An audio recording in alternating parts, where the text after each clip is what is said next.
Welcome to the Angus Conversation. I'm your host, Miranda Reiman, with my co-host, Mark McCully. And Mark, I'm coming to you sort of live from the Nebraska FFA convention this week I've got lots of kids running all over the place competing in a few different events. So That's exciting stuff. Yeah. yeah, it is. And it's a good chance to see all the cool stuff that young people are doing in agriculture. And it reminds me a little bit of the Angus breed. We're pretty supportive of Angus youth going out with learning opportunities, whether that's support we give them financially or with some experiences that we expose them to. So we're kind of in that season. I have a senior this year, so I am really dialed into the word scholarships. Scholarship. Yeah. Yes.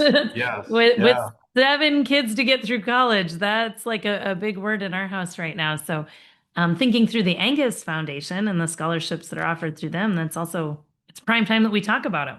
They are coming up. Yeah, we've got some deadlines approaching.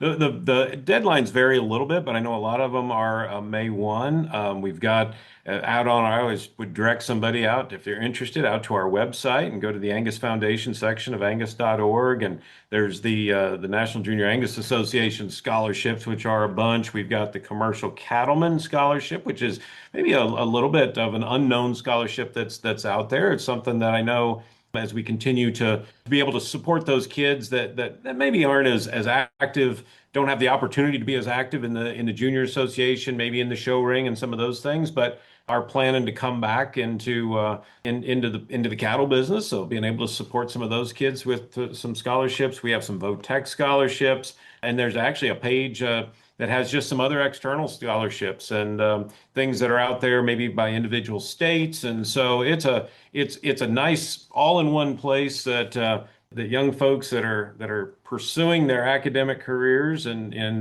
VOTEC school and community college, 4-year institutions, even some graduate opportunities, all made possible by the incredible generosity that we have in the Angus family through the support of the foundation over the years. Absolutely. So if you have kids yourself, go tell them to check it out. Grandkids, customers or customers' kids, make sure. Customers, yeah. On the commercial scholarship, that's one I know we've really promoted that to kind of for our folks selling bulls, get that out to get to help us get the word out because a lot of times we maybe not connecting with that audience quite as much. Absolutely. And then beyond just the scholarship funds that we supply, there's some other cool opportunities to get experience by doing. Of course, we say that oftentimes with our National Junior Angus, programs that they can get involved with. But another opportunity that we maybe haven't shined a light on here on this podcast at all is the Talon Internship Program. And we got the chance to visit with some folks who have experience with that today.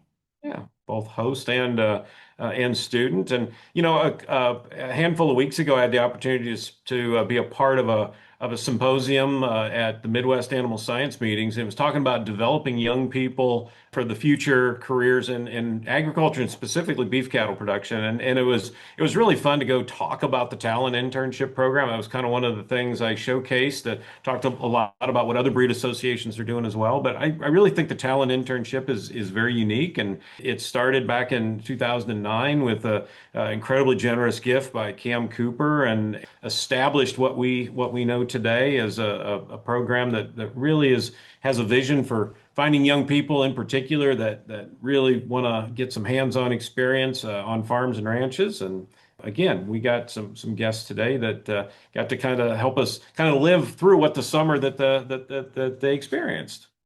We get to go to a different part of the world that I don't believe that we have visited virtually on the podcast before. So listen in as we head to Maryland.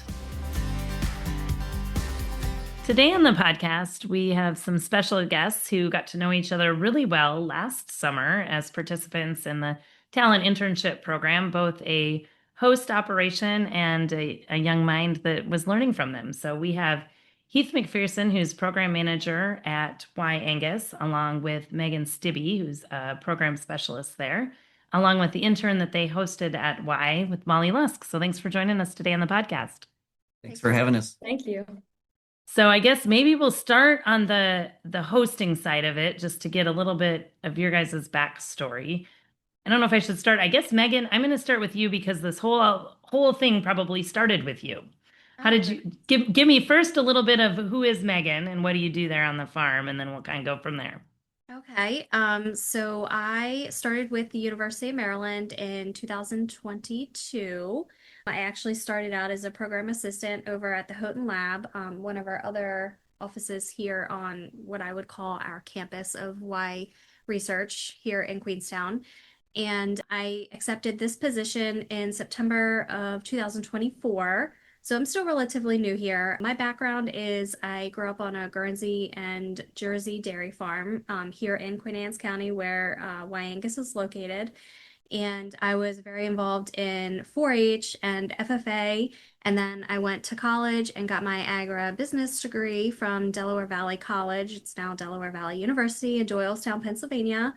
And I worked for a ag newspaper for almost 20 years before I came here. So I love agriculture. You were kind of instrumental in helping to apply for the Talon intern to be hosted at Y. I helped with our previous program manager, Jeff Brooker. He's really the one that took control and started the application process. But unfortunately, he passed away in April last year. So Henry, our herdsman, and I really took the lead on getting Molly here to us. And it was a little chaotic, I think, trying to get all the paperwork done. But yeah, once we got her here, I was like, you're not allowed to leave. Perfect. Love that. And then sitting next to you there in the office is Heath McPherson. And Heath, you actually joined after the internship program, but are here to kind of be the newest member of the Y team. Yes, yep. December 29th was my start day. So Yeah. And you have Angus in your blood, I understand. absolutely. So a former National Junior Angus Association board member, and I guess fill me in on the rest of your Also a background. native of North Carolina. Yeah, yep. Also a native of North Carolina. I would have bought my first registered Angus cow-calf pair in '97. We had a commercial background prior to that and built a registered herd out of what we started with there. My dad and I, we got into the Angus business at the same time, and here we are. And what are your responsibilities there in your new role? Basically, just general oversight, driving the program as far as the breeding program, day to day, the health program. Very good. All And the I things. think Heath, I read in a release maybe when you were hired a self-proclaimed pedigree nerd. Was that maybe the Yep. description that you gave yourself or was given to you? I don't know it. It's self-proclaimed, yeah, but yes. He's not lying. Yeah. I tend to find in my travels that anyone who is a true pedigree nerd is actually proud of it. That's a badge you'll wear. Absolutely. Yeah, Yeah, Yeah. very yeah. good. Has that been from when you were young, or is this something you've picked up along the way? My Uh, brother and I used to sit around when we were little kids and quiz each other on pedigrees. So I'm just curious how early it started for you. Yeah. yeah, pretty much from '97 on. So yeah. Very good. And Molly is joining us from her college location there, North Carolina State University, ag education major. So give us your elevator speech, Molly. So I am from a small town outside of Asheville, North Carolina. So I grew up in the mountains, Western North Carolina. I don't have a direct relation growing up in agriculture, but I got really interested in eighth grade. I joined the livestock judging team, and it honestly kind of just took off from there. Decided to come to NC State and pursue agriculture education so I could kind of give back to those like me who want to get involved but don't come from a family farm. Very How good. did you come across the Talon internship? How did you learn about it? Was it somebody you knew, or did you just find it online? So I was able to go to the Agriculture Future of America conference, which is in Kansas City every November. So I've Yeah. been going since my freshman year. My sophomore year, I went up to the Angus booth and just kind of started talking to the representative there, and they told me, about the internship and that I should apply, and I just kind of decided to go for it after that. I That's love awesome. to hear that those kind of connections are alive and well. That I've got AFA in my background and was pretty instrumental in my career too. So that's really neat. And I know for maybe not everyone is familiar with the Talon internship. It's just it's such an amazing program to me. It really all stems from the generosity and the vision of Cam Cooper, and many know that name.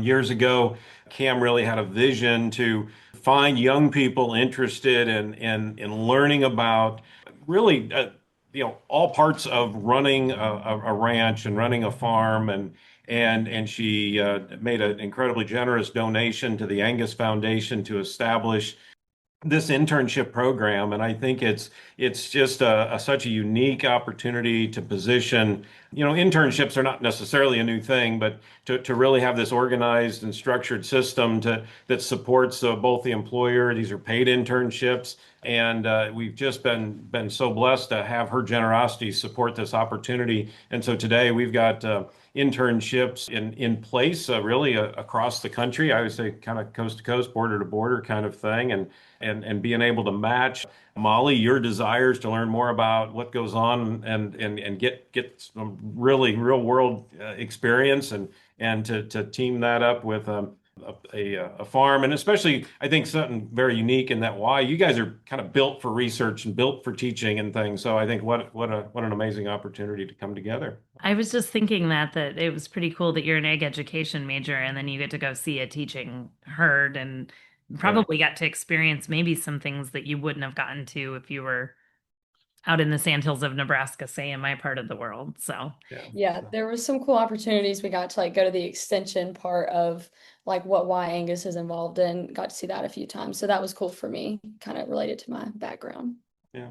maybe before we really jump into the internship part, you guys could maybe tell us a little bit about that herd there at Wye and what makes you different than typical Angus farm or maybe even a typical Angus farm at a university. So give us some background on that.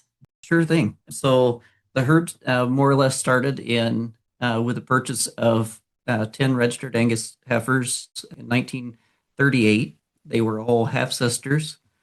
And later there was another purchase of 8 that came from Bennett Point as well, but those were brought in from Oklahoma. So those were the original 18.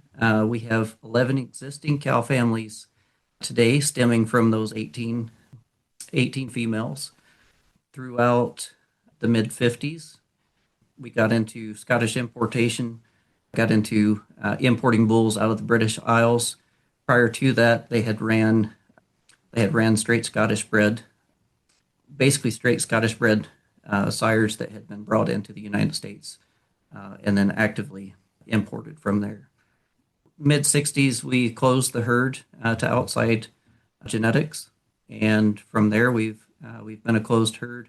In 1978, the herd was dispersed, and in that dispersal, that created the funds for the University of Maryland Foundation, which was part of the gift to the University of Maryland to have the University of Maryland manage the herd from their own. So, and we would have acquired the genetics from there as well.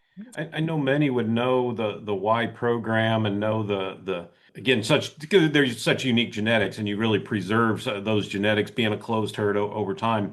If my history, if I remember correctly, if you think about the cattle of during the type change back through the late 60s and early 70s, I'm pretty sure that it was really kind of the Wye genetics and some of those Scottish imported genetics were pretty fundamental in increasing frame size and increasing growth potential and really performance driven. We maybe tend to think of Wye cattle today as a little more on the moderate side of things and a little lower input.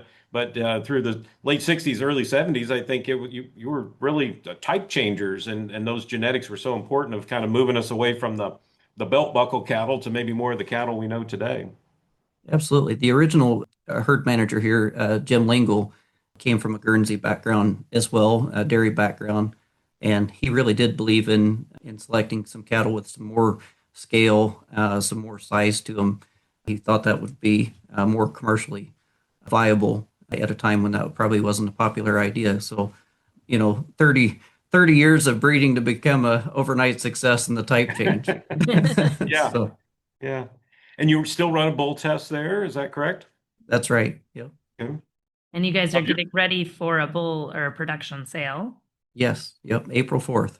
I believe this may air right after that, but I probably should recognize the fact that I pulled you guys together after hours, like a week and a half. Days before a sale. Days before your production sale. That's right. Gold Sorry stars about all that. the way around. Yeah. Megan gives me a hard time that I never leave anyway. So Yeah. Very Very good.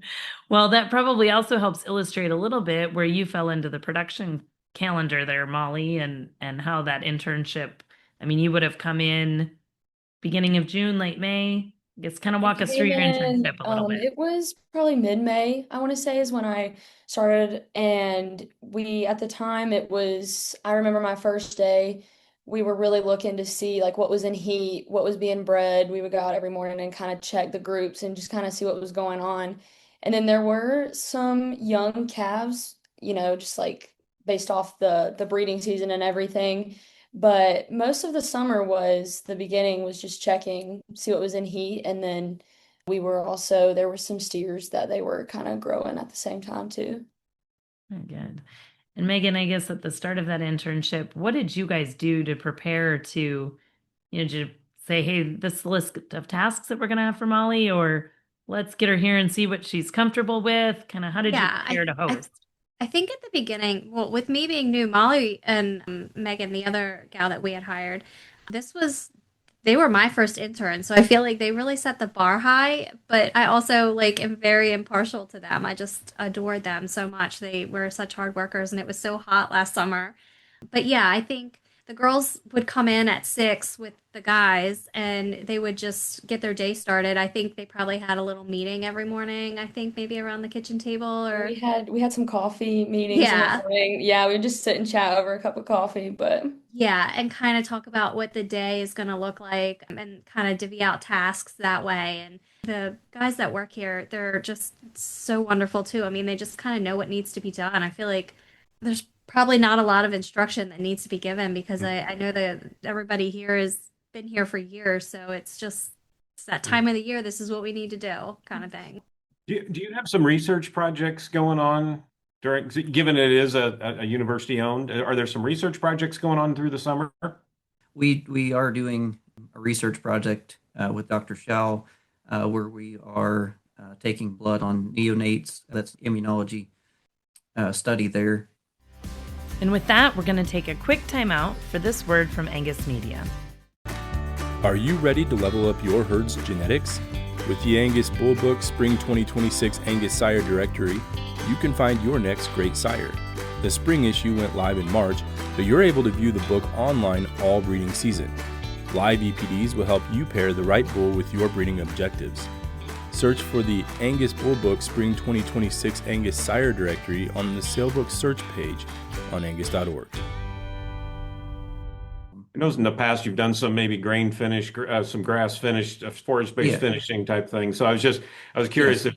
if Molly again, kind got of some unique, added tasks. Yeah. yeah, some unique perspective of seeing some on-farm research type of things going on. That's not every internship gets to see that kind of thing. Yeah, maybe Molly can speak more to that experience of what she Yeah. was involved in. yeah, so I know there was a group that was a group of steers that were being finished on grain, and then there were some also out on pasture. And then once they had been slaughtered, we went and we got to look at the carcasses and see the difference in, ribeye size, what the fat looked like, how much fat was there on the carcass. So that I would say was like the research that was kind of Yep. being done then with the steers. Yeah. So Yeah. did they make you collect carcass data, like get up at 4 a.m. and go stand in the cooler?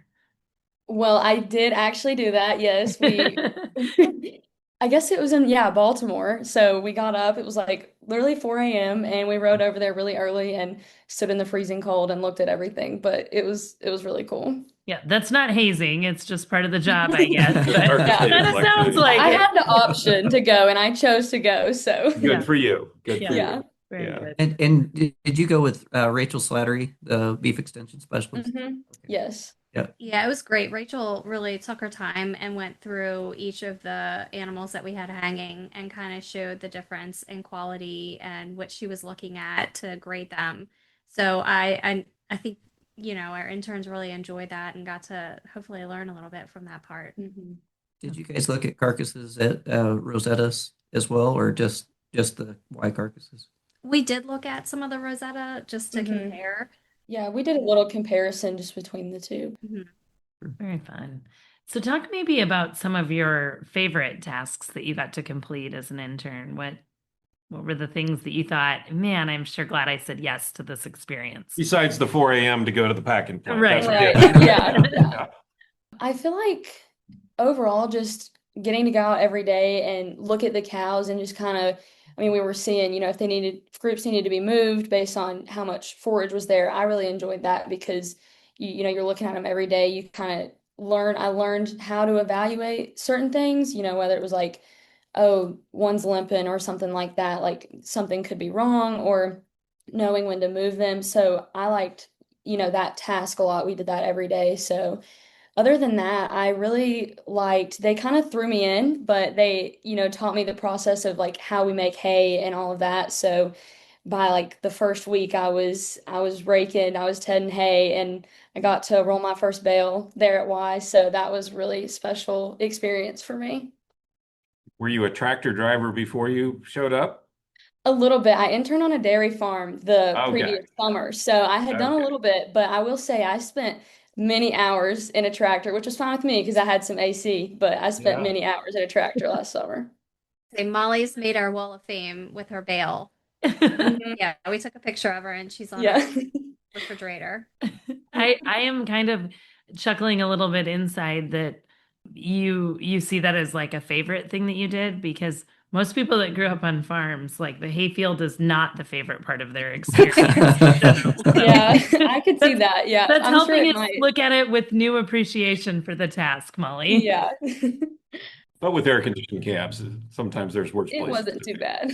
Yeah, that is absolutely true. Yeah. Yeah. And depending if you're not having to make, small square bales or something silly like that. So, yeah, very good. Talk a little bit about the experience when you first started.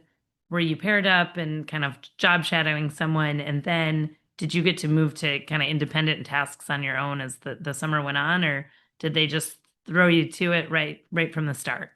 A little bit of both. I feel like my first few days I rode a lot with Henry, and that was when he was telling me about, when you're looking at the group, you want to look for this, see if you need to move them, or this is what you want to look for, this cows, and we want to write that down and monitor that, so you can get a breeding date and everything. So for that kind of thing, I was with him for probably the first 2 weeks, and then I was with the other guys kind of learning, how to do things on the tractor or, we bush hogged a lot. So that was kind of one of my main tasks. But the first week I was paired up with any of the guys really who kind of had time to go out with me. And then after that, they were like, "Are you comfortable?" And I was like, "Yeah, I guess." And they said, "All right, you got it." They just kind of said, "You go do it. If you have any questions, come find me."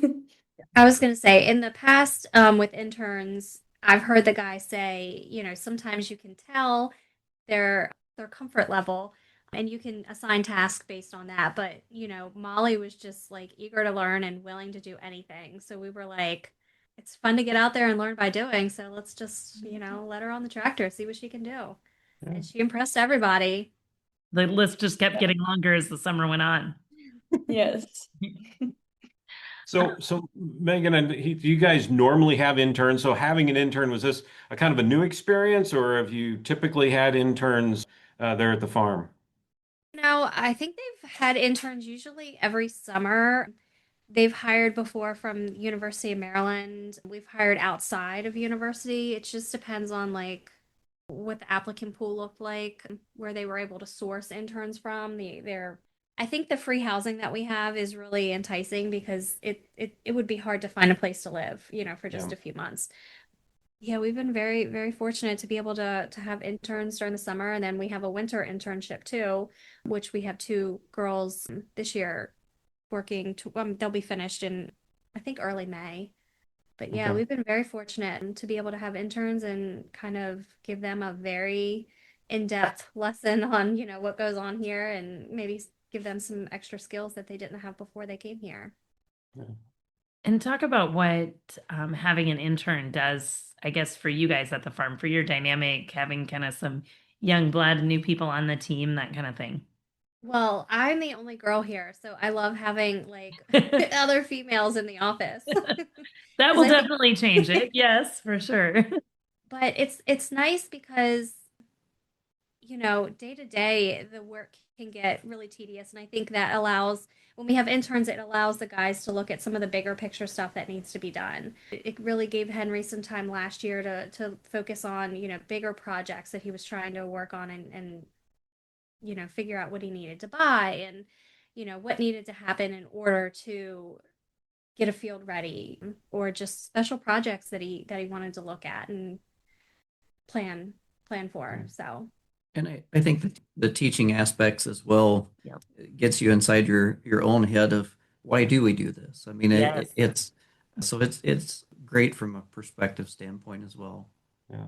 100%. That's where I was going to go, Heath. I think when you contrast like summer help versus an internship, right? There's just a different mindset. Summer help is I need to, get on the weed eater and run the weed eater all summer versus, an intern is again that element of teaching while you go, which probably does at times if there's good questions from the intern, why do we do this? Sometimes well, maybe that's the way we've always done it, or it does. It probably creates some good discussion. Yeah. The teaching aspect of it, I mean, it is important to us here just from the standpoint of we want it to be something that gives them experience, that gives them a culture of associating, why with a positive experience, because you guys know as well as I do that, marketing doesn't start with just advertising. I mean, it's a perception.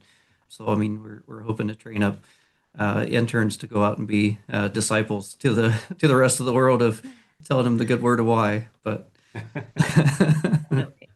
Well, and I always think that when we have young people around, it's just sort of this like infusion of new energy. It gets you back to being curious about things and being excited about things. I just joked about the making hay there, Molly, but being excited about things that maybe you thought were just kind of mundane tasks and things like that. So we always love it when we have a summer internship on our team in the office, and it's fun to have people with, and they also bring new ideas. So Absolutely. Yeah. that's always kind of fun too.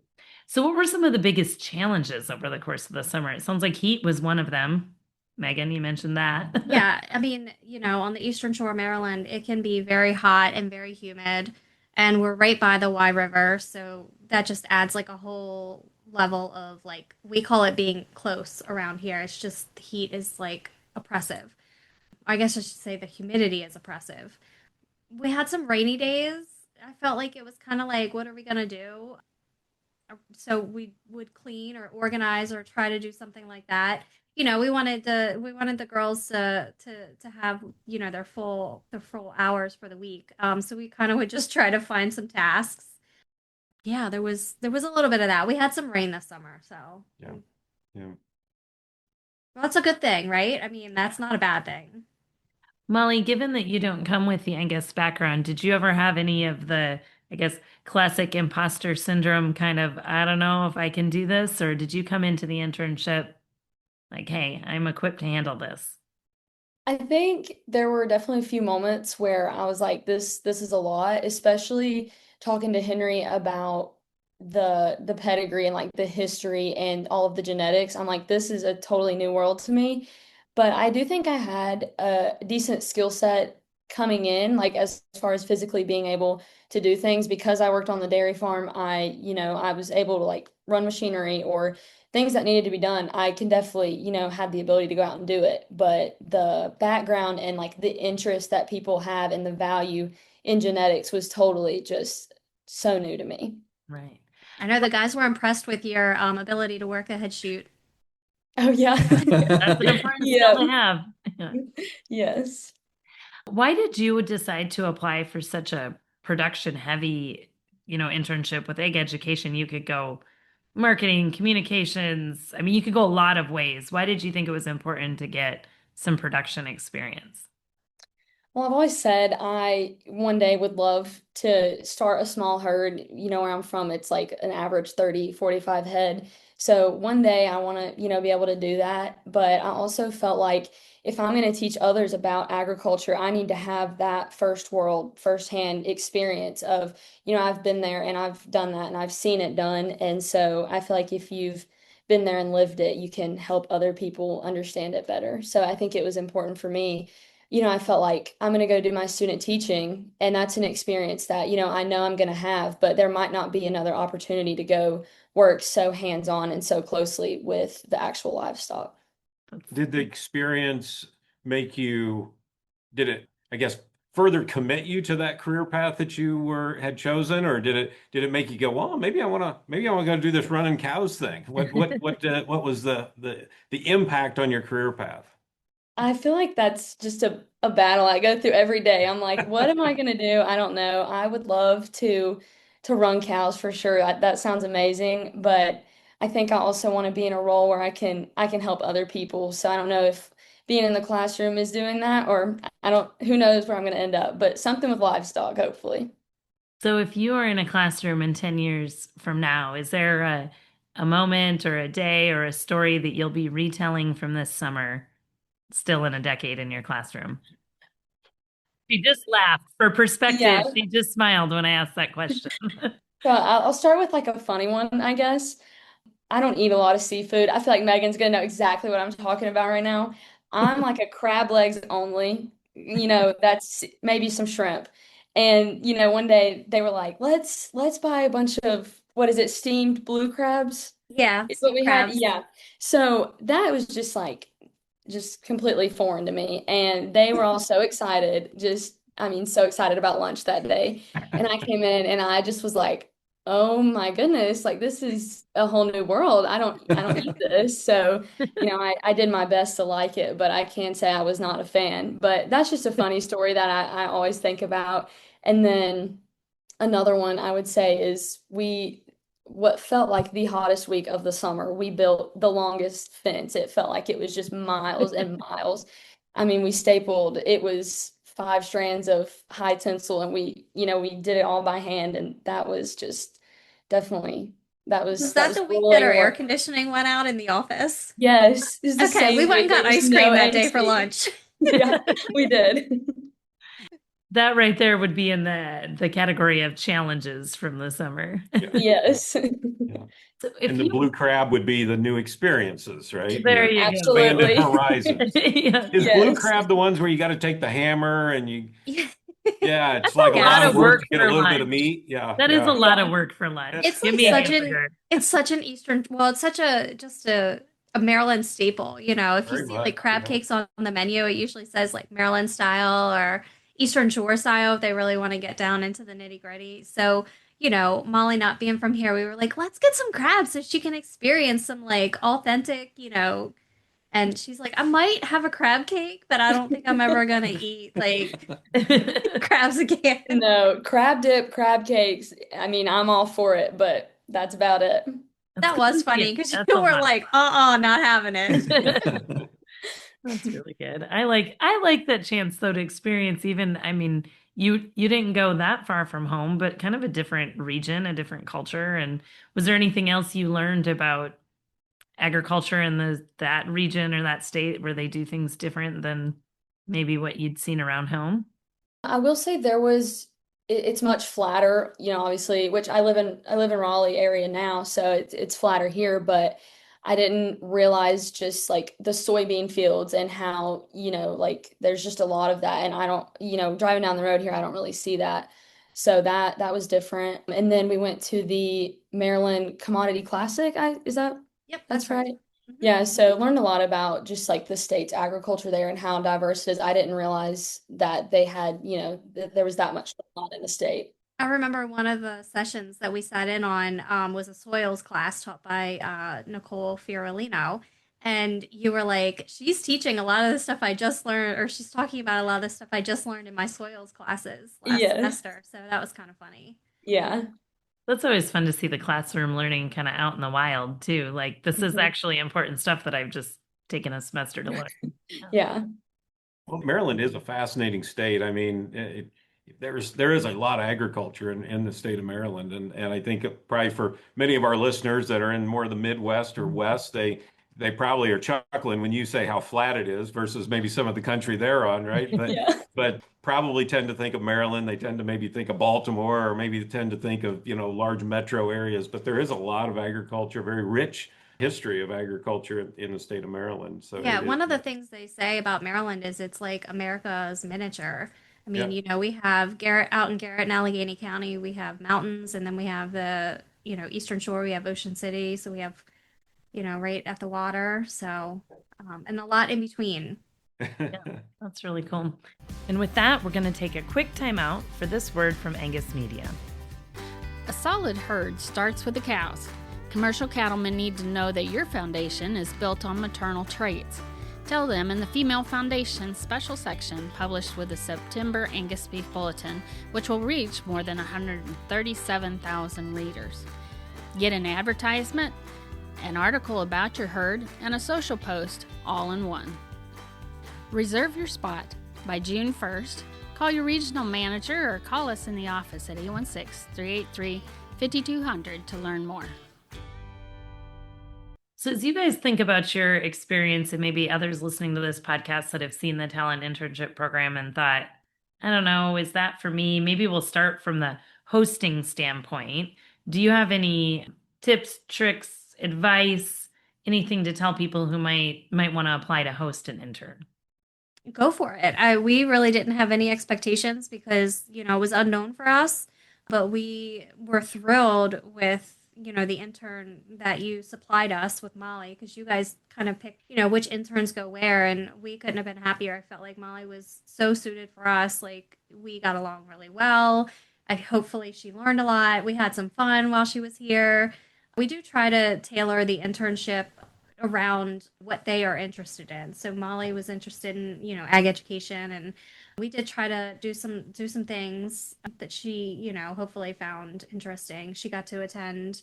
We went to a state fair. We went to Delaware State Fair last summer. So we got to watch a beef show over there. And we went to the Quantity Classic. So yeah, I mean, we want to make sure that they're enjoying themselves while they're here. It's not just to quote unquote work with their internship, but that they're like hopefully gaining contacts or networks outside of just us. Yeah. And one of you say you have housing on the farm. Is that part of the? We do. We are very, Yeah. very fortunate to have housing here. I know sometimes that can be a little bit of a stumbling block on internships Yes. if there's not a housing element or kind of a wing of the house or a bunkhouse or something in relatively close. It sounds like you guys are really fortunate in that regard. Yes, we are. We are very fortunate. Yeah.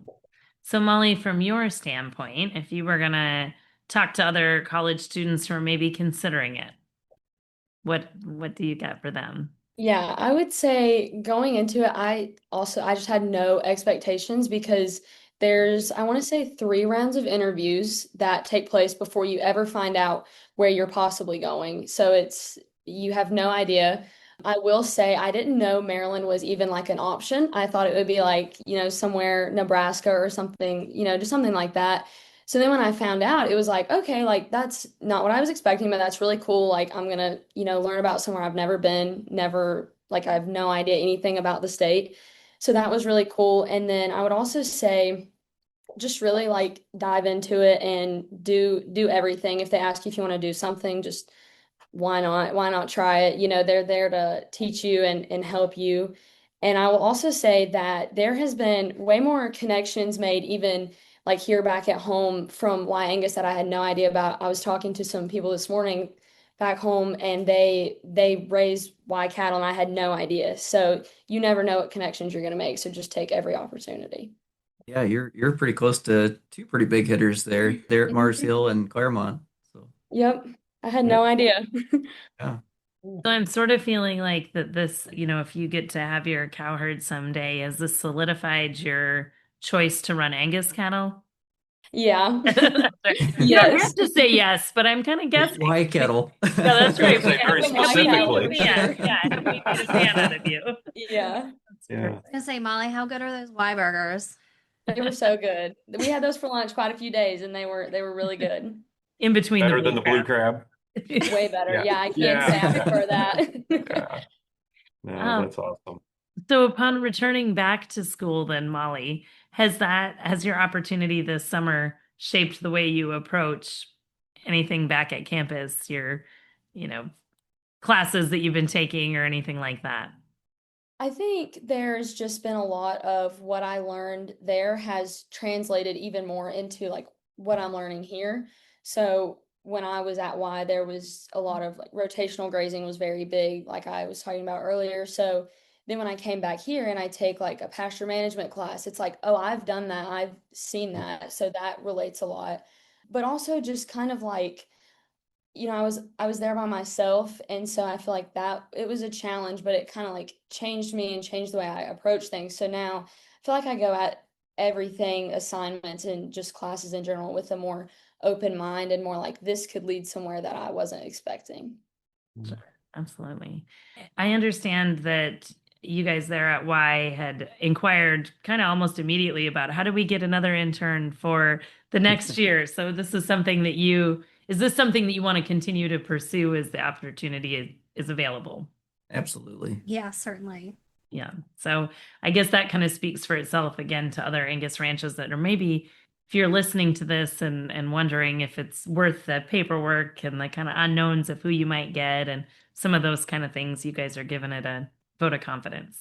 Yeah. Molly was wonderful. Like I said before, she had such a strong work ethic and she was willing to try anything. There wasn't anything where she was like, oh, I don't want to do that. Or she always, I mean, she might not have had a smile on her face or beaming smile, but she was definitely willing to take it on. I mean, she was not shy for any hard work. Very That's good. awesome.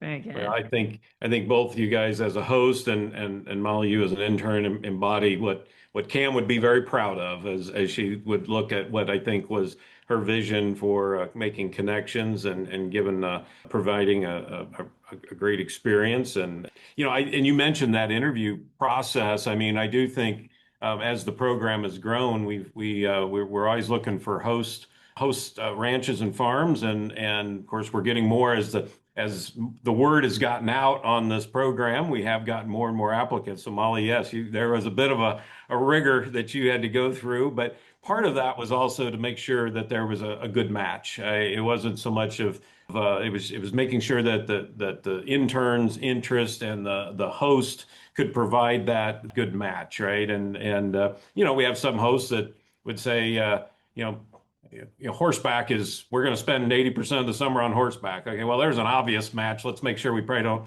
send somebody that doesn't like horses. But just interests and kind of where they want to go. And so that's a lot of what that back and forth and that interview process is about.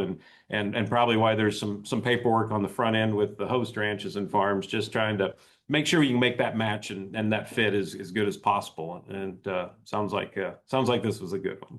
Good fit. So if you've ever been a listener of this podcast, you know that before we wrap up, I do a random question of the week. But before I get to that, is there anything that I haven't asked you guys about that you wanted to make sure that we tell the world about this internship experience? I think one of the things I would just like to mention is that, we do offer internships, not just summer. We have a winter internship that starts early January that would run through, the beginning of May. And that is really a big one for us too, because it covers the calving season and then the beginning of breeding season. So it's really very, very hands-on as well with, being there to assist with calving and just everything in between. And your sale, right? They would probably get Yes. exposure to your sale Yes. and the bull test and all those things. Yeah, yeah. Absolutely. Yeah. Great point. Anybody else have anything to add?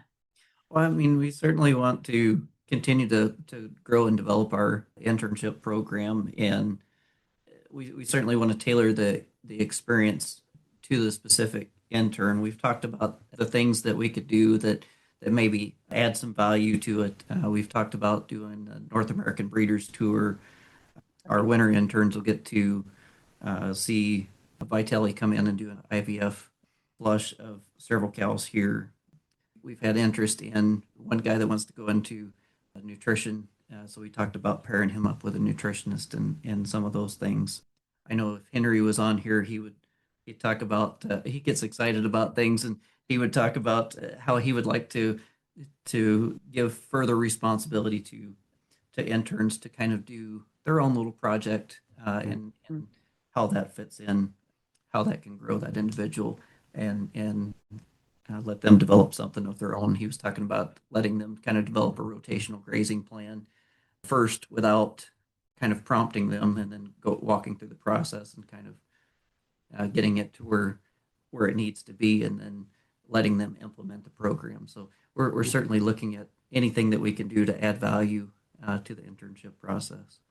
And one thing that's pretty cool is Henry started out as an intern when he was at University of Maryland. So, I mean, it turned into a full-time job for him. So he's kind of the epitome of, we've been very fortunate to have wonderful interns and hire some of them back.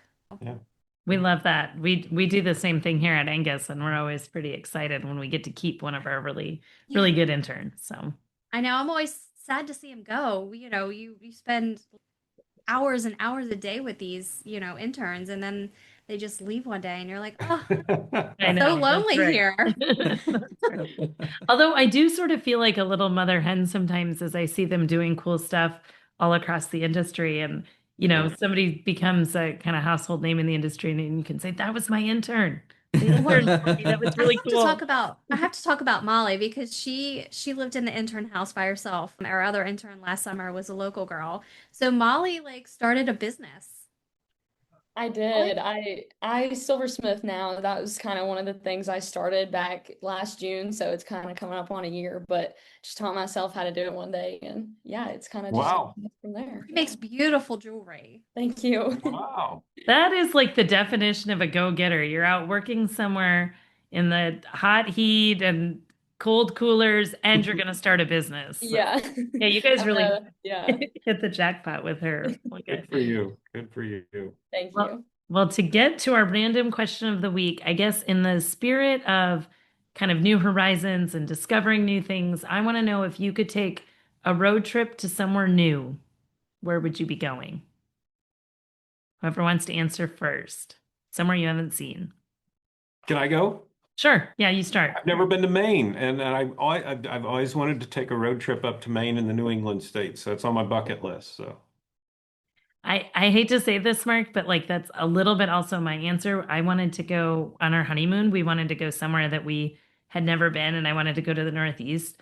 And so I had picked Nantucket, and then I looked at the price tag, and that was way too much for we got married in college. So instead, we went to Mackinac Island in Michigan and to Niagara Falls, but we have not kept going up in your part of the world. So that's on my list. All right, somebody else got to go now. Me and my roommate actually are going on a long road trip when we graduate. We're going to hit every national park. So I guess I would say that's my bucket list. That's what I want to see, is just every national park in the United States. That is going to be a trip. I have been to trip. Yeah, I have been to trip. Maybe a third of them. At one point I thought, man, if I get to, I'm going to have to do more than one vacation a year to get to all of them before I die. So that's impressive. I like that, Molly. Yeah. Well, you can check off Assateague. Yeah, that is true. I think I would just love to see more of the Midwest. I feel like it's a flyover state for me. So, I usually am going, to the West Coast further, but I would just love to see some of Nebraska. Yeah, I mean, the Corn Missouri. Belt. Yeah. Love it. Well, you're welcome. Both of our, we will be tour guides for our parts of the world. Absolutely. You bet. I would say Route 66, hitting up Arizona. I'm a photographer outside of being program manager here at Wye, so I enjoy that sort of thing. Well, Molly will be right along that route, I guess, if she goes to all the state parks, because as you head like Grand Canyon and down in that area, you'll hit that up. So very good. Well, thank you guys so much for taking the time to jump on the podcast with us today and to share your experience. And Wise to you guys for opening the door, and Molly for saying yes to the experience. So yeah. Thanks for joining, guys. Yeah, thank you. Thanks for having us. To keep tabs on upcoming opportunities, visit angus.org or subscribe to the AJ Daily by visiting angusjournal.net. Things that you can either take note of yourself or share with those young people in your life. This has been the Angus Conversation, an Angus Journal podcast.